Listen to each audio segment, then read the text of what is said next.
Dediapada movie state highway પર yard diversion ધોવાયું, બંને તરફ વાહન વ્યવહાર બંધ, તંત્રે જાહેર કર્યા વૈકલ્પિક. નર્મદા જિલ્લામાં ઉપરવાસમાં સતત વરસી રહેલા ભારે વરસાદની અસર હવે માર્ગ વ્યવસ્થા પર ગંભીર રીતે જોવા મળી રહી છે. દેડિયાપાડા મોવી સ્ટેટ હાઈવે પર આવેલા યાર્ડ ડાયવર્ઝન પર વરસાદ નદીનું પાણી ફરી વળતા ડાયવર્ઝન ધોવાઈ ગયું છે, જેના કારણે બંને તરફનો વાહન વ્યવહાર સંપૂર્ણપણે બંધ કરી દેવામાં આવ્યો છે. મળતી માહિતી મુજબ હવામાન વિભાગ દ્વારા જિલ્લામાં યલો એલર્ટ જાહેર કરવામાં આવ્યું છે. ઉપરવાસમાં ભારે વરસાદને કારણે વરસાદ નદીમાં પાણીની આવક સતત વધી રહી છે. ભારે પ્રવાહના કારણે યાલ ગામ નજીક આવેલા ડાયવર્ઝન ધોવાઈ જતા દેડિયાપાડાથી મોવી અને મોવીથી દેડિયાપાડા તરફ જતો માર્ગ બંધ કરી દેવાયો છે.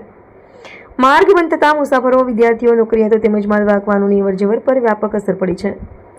જિલ્લા વહીવટીતંત્રએ લોકોને પાણી ભરાયેલા માર્ગો પરથી પસાર ન થવા, તંત્ર દ્વારા સૂચવેલા વૈકલ્પિક માર્ગોનો જ ઉપયોગ કરવા તેમજ બિનજરૂરી મુસાફરી ટાળવાની અપીલ કરી છે. વરસાદની સ્થિતિને ધ્યાનમાં રાખી માર્ગોની સતત દેખરેખ રાખવામાં આવી રહી છે અને પાણીનું સ્તર ઘટ્યા બાદ જ વાહન વ્યવહાર પુનઃ શરૂ કરવામાં આવશે. રિપોર્ટર સર્જન વસાવા, દેડિયાપાડા.